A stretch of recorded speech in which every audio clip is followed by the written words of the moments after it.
Assalamualaikum warahmatullahi wabarakatuh. Kembali lagi ke channel YouTube saya, Rizky Nur Nabila. Hari ini saya akan membagikan materi mengenai anak berkebutuhan khusus, yaitu tunanetra. Nah, dalam materi kali ini saya akan poin-poin yang akan kita bahas yaitu mengenai pengertian gangguan penglihatan atau tunanetra. Yang kedua ada faktor-faktor penyebab tunanetra. Kemudian ada perkembangan kepribadian anak tunanetra. Poin selanjutnya masalah tunanetra bagi keluarga, masyarakat, dan penyelenggara pendidikan. Dan yang terakhir dampak yang diterima. Nah, kita akan bahas satu persatu poin tersebut. Yang pertama, pengertian tunanetra. Nah, apa sih pengertian tunanetra? Jadi, tunanetra adalah istilah umum yang digunakan untuk kondisi seseorang yang mengalami gangguan atau hambatan dalam indera penglihatannya. Nah, tunanetra itu berasal dari dua kata, yaitu tuna dan netra. Tuna berasal dari tuna berarti tidak memiliki, tidak punya luka atau rusak. Kemudian netra berarti tidak memiliki atau rusak penglihatan. Nah, tunanetra digunakan untuk menggambarkan tingkatan kerusakan atau gangguan penglihatan yang berat sampai pada yang sangat berat, yang dikelompokkan secara umum menjadi buta dan kurang lihat. Jadi, tunanetra tidak hanya mereka yang buta saja, tetapi mereka yang mampu melihat tetapi penglihatannya sangat kurang dan terbatas sekali. Nah, jadi secara pengertian mereka yang mengalami kerusakan indera penglihatannya itu tergolong tunanetra. Akan tetapi individu yang disebut sebagai tunanetra dalam hal ini ialah mereka yang tidak mampu atau tidak dapat memanfaatkan indera penglihatannya secara optimal untuk kegiatan pembelajaran. Nah, sehingga perlu penanganan atau layanan yang khusus atau sering yang disebut dengan berkebutuhan khusus. Kemudian tadi poin yang kedua ada faktor-faktor penyebab tunanetra. Nah, di sini faktor-faktor penyebab tunanetra itu dibagi menjadi dua, yaitu faktor internal dan faktor eksternal. Nah, yang pertama faktor internal itu yang timbul dalam diri individu ya, atau keturunan biasanya. Faktor internal merupakan faktor yang timbul dari dalam individu itu sendiri. Nah, yakni sifat genetik yang dibawa individu akibat hasil persilangan yang salah karena terjadi atau terdapat beberapa kelainan, sehingga beberapa fungsi organ-organ tubuh akibat persilangan gen yang salah akan mengakibatkan terganggunya atau menjadi tidak dapat berfungsinya organ-organ tersebut dengan semestinya atau tidak optimal. Nah, faktor ini kemungkinan besar terjadi pada perkawinan antar keluarga dekat dan perkawinan antar tunanetra.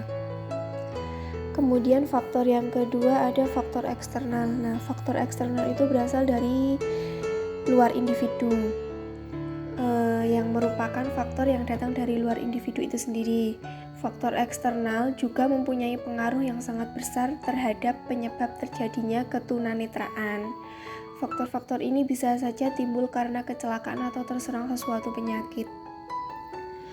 Ada juga penyebab tunanetra menurut Wardani tahun 2011 yang dikelompokkan pada faktor eksternal. Antara lain itu yang pertama penyebab rubella dan sipilis atau campak Jerman. Kemudian yang kedua itu ada kekurangan vitamin, dan yang terakhir ada kecelakaan. Nah, yang pertama itu penyebab rubella dan sipilis atau campak Jerman merupakan suatu penyakit yang disebabkan oleh virus yang sering berbahaya dan sulit didiagnosis secara klinis. Nah, jika seorang ibu terkena rubella pada usia kehamilan 3 bulan, maka virus tersebut dapat merusak pertumbuhan sel-sel pada janin dan merusak jaringan pada mata, telinga, atau organ lainnya, sehingga kemungkinan besar itu anaknya lahir tunanetra atau tunarungu atau berkelainan lainnya. Nah, penyakit sifilis ini menyerang alat kelamin. Jika terjadi pada ibu hamil, maka penyakit tersebut akan merambat ke dalam kandungan sehingga dapat menimbulkan kelainan pada bayi. Kemudian penyebab yang kedua ada kekurangan vitamin A. Kekurangan vitamin A menyebabkan kerusakan pada sensitivitas retina terhadap cahaya dan terjadi kekeringan pada konjungtiva bulbi yang terdapat pada celah kelopak mata, disertai pengerasan dan penebalan pada epitel. Nah, pada saat mata bergerak akan tampak lipatan pada konjungtiva bulbi. Dalam keadaan parah, hal tersebut dapat merusak retina dan apabila keadaan ini dibiarkan akan terjadi ketunanetraan. Dan yang terakhir ada penyebab kecelakaan. Benturan keras mengenai syaraf mata atau tekanan yang keras terhadap bola mata itu akan bisa juga menyebabkan ketunanetraan. Kemudian kita akan lanjut ke poin yang ketiga, yaitu perkembangan kepribadian anak tunanetra. Nah, pada hakikatnya perkembangan apapun mengenai anak tunanetra sangat tergantung pada orang yang menanganinya. Jadi, jika anak tunanetra didukung dan dipercaya untuk melakukan kegiatan yang positif, maka perkembangannya pun akan bermakna. Nah, sebagai orang terdekat, orang tua dan keluarga sangat berperan dalam perkembangan segala aspek anak tunanetra, sehingga dianjurkan bahkan diharuskan pihak-pihak ini memberi dorongan atau motivasi secara kontinu, memberi semangat dan memberi input yang dapat menimbulkan perkembangan positif bagi anak tunanetra. Kemudian poin D ada masalah tunanetra bagi keluarga, masyarakat, dan penyelenggara pendidikan.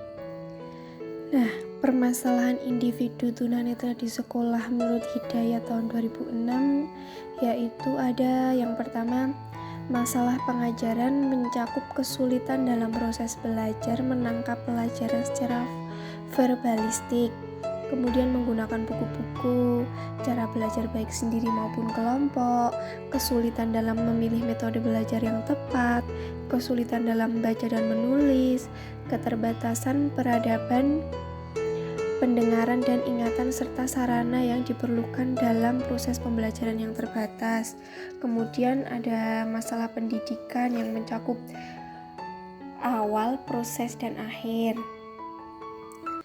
Kemudian poin yang terakhir yaitu ada dampak yang diterima orang tua dari ketunanetraan anaknya. Nah, terkadang menimbulkan reaksi yang berbeda yang orang tua tunjukkan kepada anaknya. Nah, yang pertama itu ada penerimaan secara realistik terhadap anak dan ketunanetraannya. Kemudian yang kedua ada penyangkaan terhadap ketunanetraan anak. Kemudian yang ketiga ada perlindungan yang berlebihan. Kemudian penolakan secara tertutup. Dan yang terakhir ada penolakan secara terbuka. Ya, mungkin itu saja materi yang bisa saya bagikan kali ini. Semoga bermanfaat buat kita semua. Sekian dari saya. Wassalamualaikum warahmatullahi wabarakatuh.